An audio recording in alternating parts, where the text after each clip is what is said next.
I find that women are less likely to apply, but not less likely to get hired. But as soon as it's a very big vertical move, like going to a position that requires leadership, there are really big gender differences. And so a lot of my research tries to understand what is it about leadership that today seems to be less appealing to a lot of women compared to men.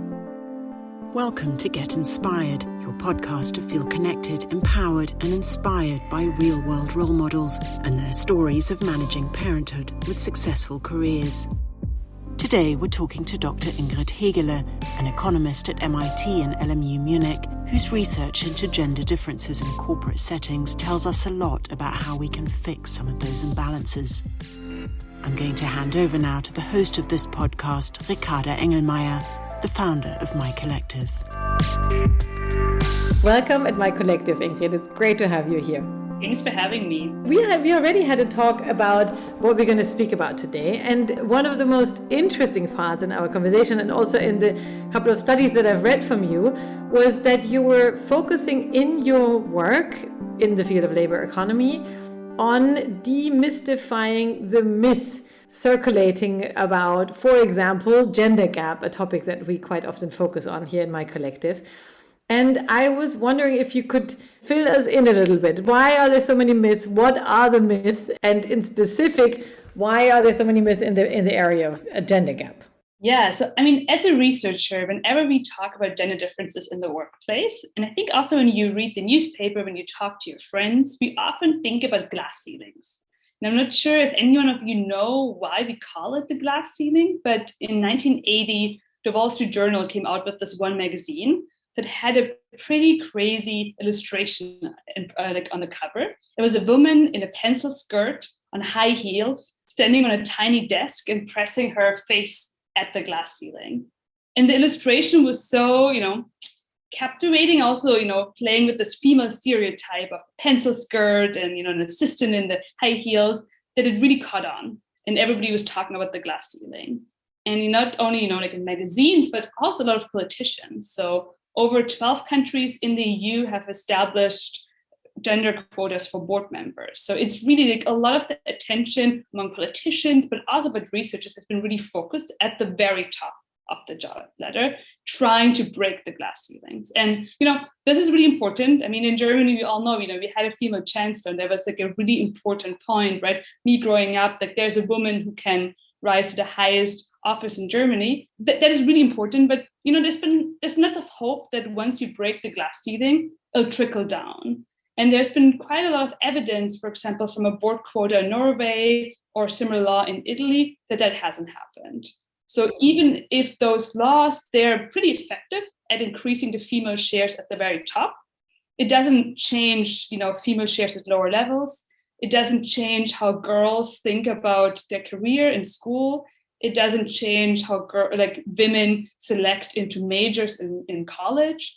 So it means it's focusing at the very top alone is not enough. And, I think all of us know these examples. For example, Angela Merkel, seeing someone who's extremely successful and very different than yourself isn't always the most effective role model, right? If she can do it, it doesn't mean that an average woman in Germany can do it. And I think as an economist, it's kind of tempting because it's really hard to measure things. It's hard to know, if you ask companies, how many women do you have at certain levels? It's really hard to answer this question. There's very little data and there's very little monitoring. So if you ask a company, how many women do you have on your board? Everybody can answer that. You probably have a good sense, how many leaders in Europe are female, but do you know how many local politicians are female? That's really tricky. And how do you define the different hierarchy levels? And then even if you would know, we would be able to measure, what do you do with it? As a company, you can send every senior executive to a special workshop. You can pay a lot of money, but if you want to do this for every female talent at lower levels, that's really expensive. It's really hard to do. So there are lots of practical reasons that explain why we focused at the very top. What I'm trying to show in my research is that is not enough. And there are many reasons why it's really important to focus at lower levels, both because that's how you reach women, but also I find that making this first step in the job ladder really changes differences between men and women. So helping a couple of women early on has an impact the entire career afterwards. So there are two parts that I'm really intrigued about. So one is you're saying it's not enough. And on the other side, you're saying focusing on lower levels. So this non-enough part, does that mean that we don't need the quota, or does it mean we need the quota, but it's just not enough? Or what's your take on the effect of the quota itself? So there is an effect, but only at the top level, and the trickle down is missing, but you still need it, I guess, right? It depends what your objectives are. So I think quotas, it's very clear these quotas are extremely effective at increasing the female share at the level they're targeting. So if your objective is to get more women into boards, the quotas are extremely effective. If you believe that more diverse boards make better decisions, that is great. If you thought that getting more women into boards increases female shares across the job ladder, then that doesn't happen. Very often, HR policies are motivated by that start at the top, and there's going to be a trickle-down effect because people are going to see, and then we'll target the top, and we kind of rely on that. And so I think it really the goal is, and pipelines are huge problems. Like lots of large organizations now they've promoted everyone they could to the senior executive level to comply with these quotas, but there's no one coming after that. Like, the pipeline is empty. So does it mean that you would have to have a quota at every single level if quotas are so effective on the levels that they're targeting? I think it depends. Everything comes with a cost and a benefit. I think what I find in my research, it's not so much about, you can think about, promotions as there is a push and a pull. Like, is it that women don't want the promotions, or is it hiring managers don't want to grant promotions? What I find when I study a lot of organizations, it's really about this. Women don't apply as much for promotions, but not because women are not interested or they don't want these, but because the status quo, how these jobs are designed, is less attractive to them. So in my research, what you're imposing would, you would impose a quota if you think it's really about the hiring side, right? These hiring managers that will never hire women, we need to force them. What I find is that a lot of this gender gap is just driven from the supply side. These women choose not to apply, for example, because the jobs that are management positions right now come with crazy hours, with a lot of traveling. We talk about leadership, as very male dominated. So, there are different levers to pull. I'm convinced that a very effective level, and also a very democratic level, is to think about the supply side. Now, what can we do to make it more attractive for women to apply? Currently, it really doesn't seem that the hiring side is the restrictive one. So it doesn't seem that we really need the quota, across the job ladder, but that is just a different approach. It depends on your objectives. It depends on the organization. So when you talk about applications, which part is it that you're focusing on? Is it the way the applications are phrased, or the way they are published, or the way they're perceived by the potential employees? So I think one part is maybe to even start earlier on. So I often study internal career progression in organizations. And especially when we talk about gender differences, there's so many things that could go on, right? It's really hard to pinpoint what is it. It could be discrimination, it could be bias, it could be men and women have different jobs. So one thing I do is basically an accounting exercise. I see women are less likely to get promoted to the first level. What is it? And I find that women are less likely to apply, but not less likely to get hired. So then you can look at under which circumstances do women apply? So I look at the job ads, how it's phrased, also the job features, like is it flexible? Does it require business travel? Does it require negotiation on the job? I look at the composition of the team. Is it very male dominated? Who's the manager? I also look, would it require you to relocate, to commute, to learn a new task? And what I find is that there are very few gender differences when it comes to lateral moves. Women are super curious. They are interested in new challenges, like going to a new functional area, going to a new division. But as soon as it's a very big vertical move, like going to a position that requires leadership over a team, there are really big gender differences. And so a lot of my research tries to leverage that and to understand what is it about leadership that today seems to be less appealing to a lot of women compared to men.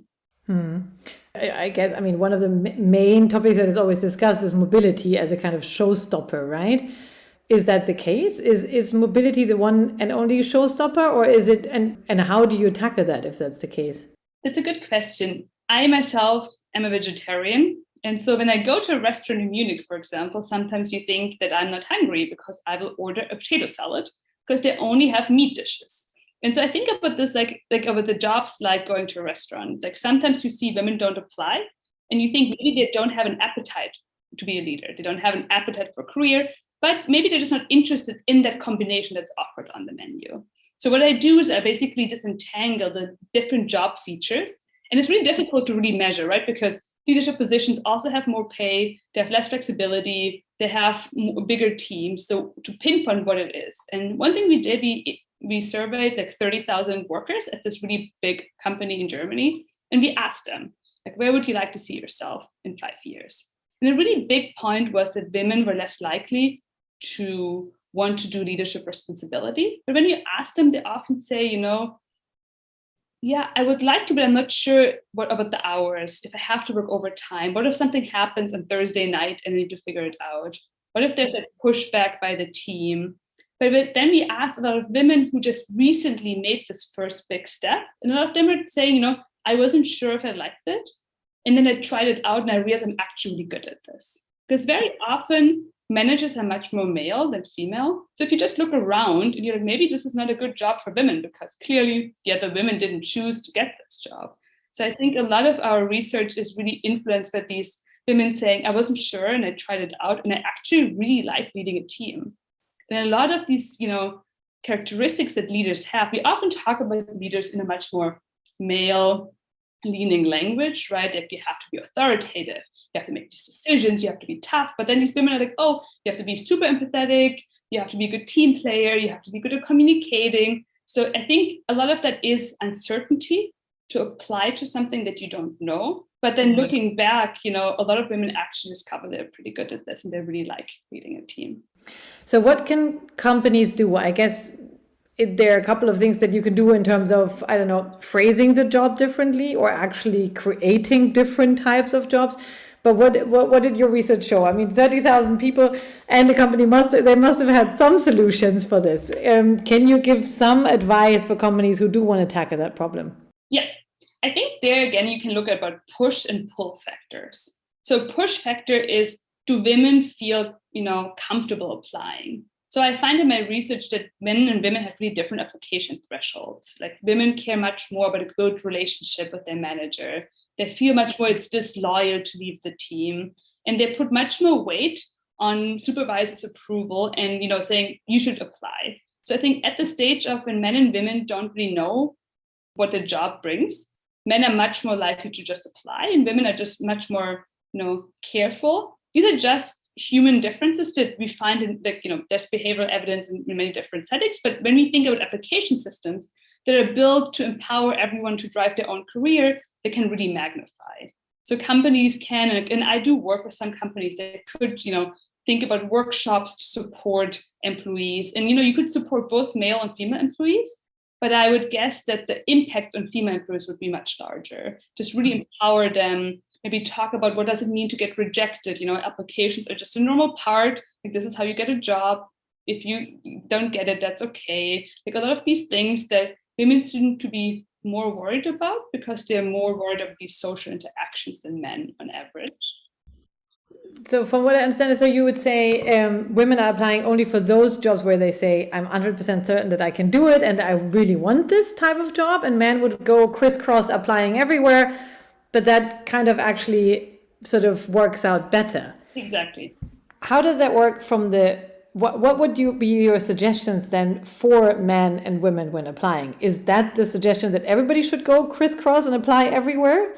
So I always bring up this example of playing poker. So there are just like many differences between male and female behavior that people have studied in labs. And so one difference is if you have men and women play poker in a lab, men on average lose much more money because they're just much more risk loving, and women kind of know when to stop.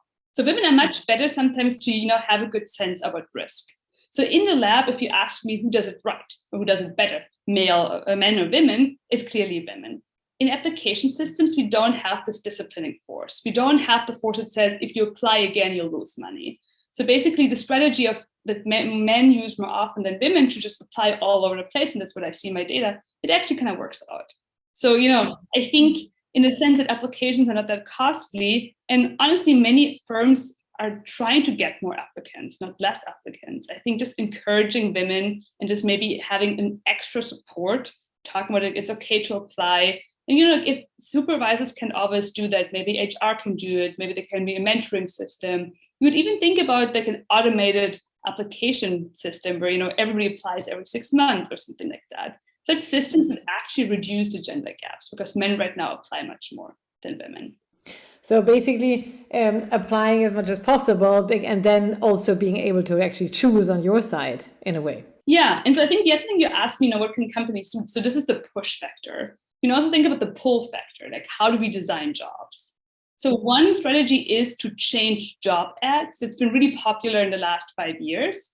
And there is some evidence that, if job ads are very phrased very competitively, but there's also some evidence from really large firms. I think, for example, Uber, if you phrase a job ad less competitively, both men and women, like less qualified candidates will apply because it will sound like a less good job. So, it's really not just about phrasing the job ad. It's really also about the job features that are behind. Like, is there really a job flexibility option? Do you really, I think you can think about this. If you require 50% business travel in Europe, you cannot have competitive language, but it's probably not that attractive to women with small children. So in my research, I really find it's really about these real job features. And, it is about hours, but it's also about, for example, leading a team. Can you as a company maybe add a hierarchy level where people can try out being a team leader with a small team of 2 or 3 people, not 20 people?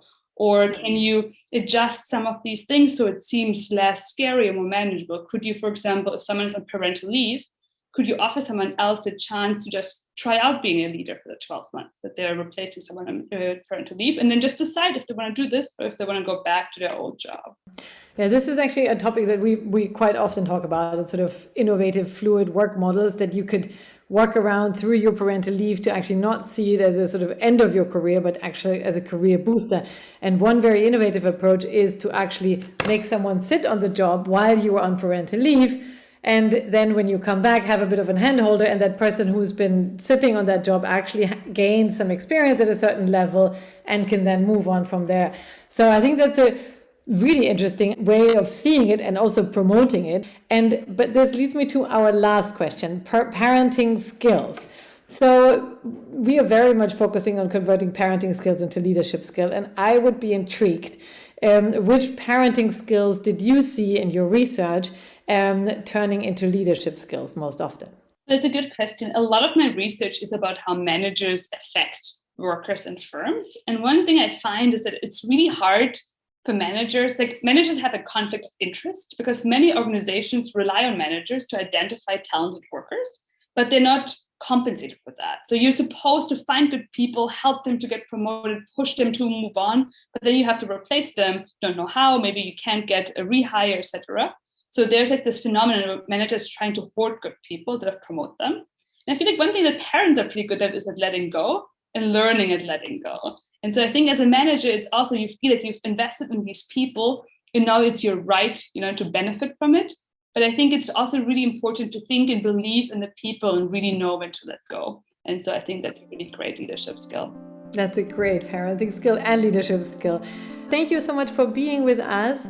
And it was great. We could have talked on and on for hours. I would like to invite you to stay with us for discussion in our group, but would like to thank you and say goodbye here for our interview.